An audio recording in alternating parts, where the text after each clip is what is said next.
हाँ, तो मैं फिर हाजिर हूँ एक नए वीडियो के साथ। मैं डॉक्टर नीरज सिन्हा नीर, ज्योतिषी रत्न वास्तुविद।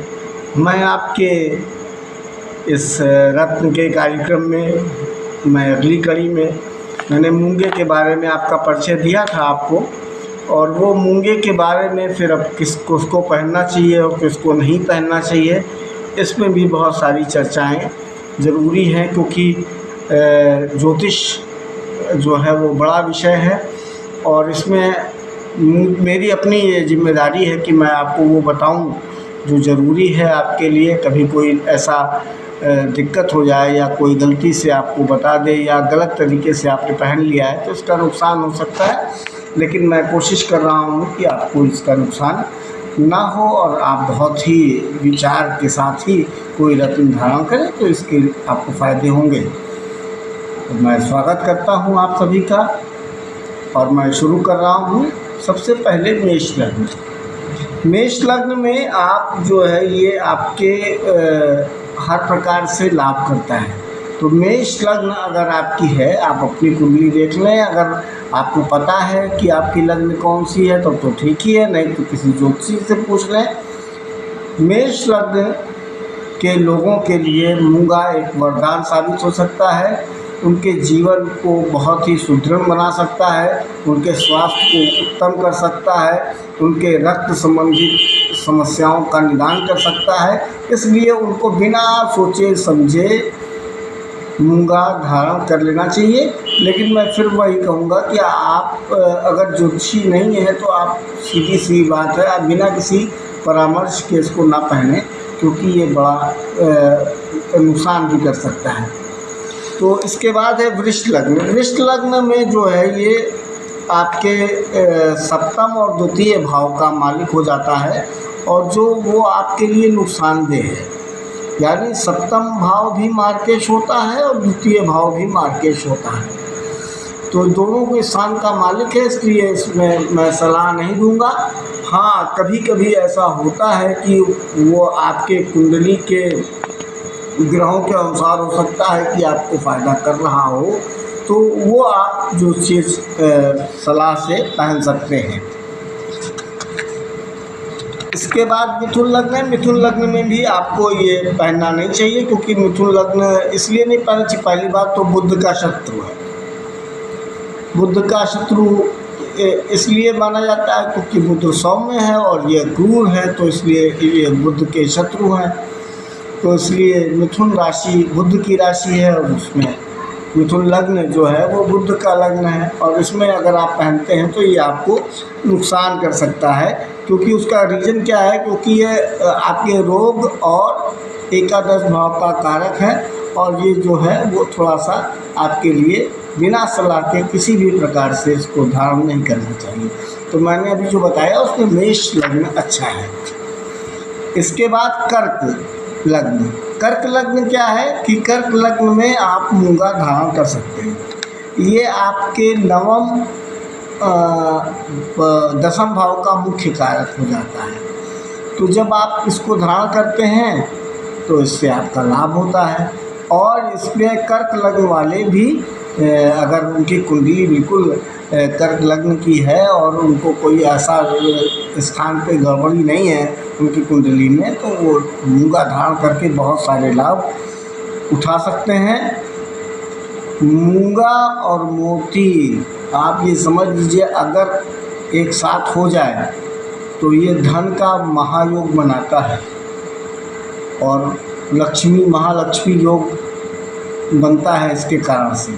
इसलिए कर्क क्या है, वो चंद्रमा का प्रतीक है और मूंगा जो है वो मंगल का प्रतीक है। दोनों की अपनी एक अलग केमिस्ट्री है, और ये केमिस्ट्री अगर बनती है तो फिर आपके लिए धन आने से कोई रोक नहीं सकता। सिंह लग्न। सिंह लग्न में भी ये चतुर्थ और नवम भाव का कारक होता है, इसलिए इसमें भी आप धारण कर सकते हैं, बिना किसी समस्या के धारण कर सकते हैं। लग्न का विचार ही मेन होता है। चंद्रमा से बहुत सारे लोग रत्न पहनाते हैं, लेकिन चंद्रमा से बहुत सोच समझ कर रत्न पहनना चाहिए। लग्न के विचार से आपको ज़्यादा फायदा होगा। इसी तरह कन्या लग्न जो है, इसमें भी आपके लिए बहुत अच्छा नहीं है, क्योंकि कन्या में तृतीय और अष्टम का कारक हो जाता है, और अष्टम यानी मृत्यु जहाँ से तय की जाती है वहाँ पे पहुँच जाता है ये रत्न। इसलिए मूंगा कदापि धारण नहीं करें।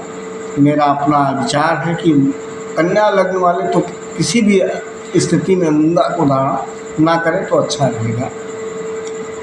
इसके साथ अब आपका तुला लग्न है, तुला द्वितीय और सप्तम, ये भी दोनों वही समस्या फंसी कि आपका द्वितीय भाव का मालिक और सप्तम भाव का यानी मार्केश बना रहा है। अब इसमें भी आप हमारे हिसाब से मूंगा धारण नहीं कर सकते। तो तुला लग्न में भी आपके लिए नुकसान है, लेकिन वृश्चिक लग्न वालों के लिए ये बहुत फ़ायदेमंद होता है। और वृश्चिक लग्न वालों को तो ये पहनना ही चाहिए, जैसे सिंह लग्न वालों को पहनना चाहिए, मेष लग्न वालों को पहनना चाहिए, कर्क वालों को पहनना चाहिए, वैसा ही वृश्चिक राशि वालों को भी मूंगा अवश्य पहनना चाहिए। लग्न वालों को मूंगा अवश्य पहनना चाहिए।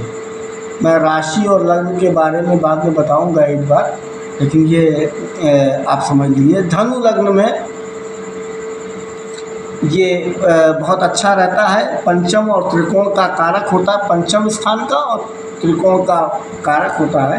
तो पंचम स्थान का कारक होने के कारण भी इसको बहुत फ़ायदा होता है, क्योंकि वो प्रारब्ध का स्थान है, यानी जहाँ शिक्षा विक्षा होती है। तो आप कि बच्चे अगर कहीं कोई एजुकेशन ले रहे हैं जिसमें इलेक्ट्रॉनिक्स या कंप्यूटर साइंस इस तरीके की कोई चीज़ आ रही है, या वो आर्मी में जाना चाहते हैं, तो वो लोग ज़रूर इसका धारण करके इसका फ़ायदा उठा सकते हैं। ये गले में भी पहन सकते हैं और हाथ में भी पहन सकते हैं। इसके बाद जो मैंने बताया तो धनु लग्न के बाद हो गया। अब मकर लग्न। मकर लग्न में क्या है कि ये चतुर्थ भाव का क्या नाम है, ये भी मकर लग्न में भी आपके लिए ये दिक्कत का कारक है। मकर लग्न में भी इसमें मूंगा नहीं पहनना चाहिए, क्योंकि मकर जो है वो अपने आप में ये चतुर्थ का स्वामी ज़रूर है, लेकिन ये जो है वो अच्छा नहीं माना जाता। मूंगा कुछ हद तक शुभ रहता है, क्योंकि यदि अष्टम का अधिपति द्वादश में हो तो कभी कभी पहन सकते हैं, लेकिन ये कुंडली दिखाकर ही पहनिए। कुंभ लग्न में तृतीय और दशम का स्वामी है, यहाँ पर भी वही स्थिति है। आप बिना ज्योतिषीय सलाह के इसको धारण नहीं कर सकते। तो ये राशियाँ जो मकर और कुंभ हैं, इनका कभी कभी तो फ़ायदा होता है, कभी कभी नुकसान होता है, इसलिए इसका बहुत विचार करके भी धारण करना चाहिए। अगला आप देख लें मीन राशि। अब मीन राशि का तो सबसे बड़ी बात यह है कि इसका भी मंगल द्वितीय और नवम भाव का स्वामी हो जाता है। तो द्वितीय और नवम भाव का स्वामी अपने आप में बहुत अच्छा है, इसको भी धारण करना चाहिए। अत्यंत लाभ देगा, क्योंकि भाग्य का कोई भी रत्न नुकसान नहीं करता। और लग्न का, अगर लग्न में बैठा हुआ है कोई मंगल और मंगल की राशि, तो आपको कभी नुकसान नहीं करेगी। और बृहस्पति का मित्र है, इसलिए भी आपको मूंगा पहन सकते हैं मीन राशि वाले। तो मैं आपको बता दूं कि ये आपके लिए आवश्यक है कि आप मूंगा पहनें और इसका लाभ उठाएं। ज्योतिष का आप लाभ उठाइए। ज्योतिष को खेल समझने की गलती मत कीजिए, बल्कि ज्योतिष का लाभ उठाकर अपने जीवन को सुखमय, सुंदर और वैभवशाली बनाने में इसका उपयोग करें। आपको लाभ होगा, निश्चित होगा, क्योंकि मैं इतने दिनों से लगभग 20 सालों हो रहे हैं इसको मैं कर रहा हूँ, और मैं देख रहा हूँ कि इससे काफ़ी लाभ होता है। मैं गारंटी तो नहीं दे सकता कि एकदम आप राजा ही बन जाएंगे, लेकिन लाभ होता है और इसका लाभ आपको उठाना चाहिए। धन्यवाद।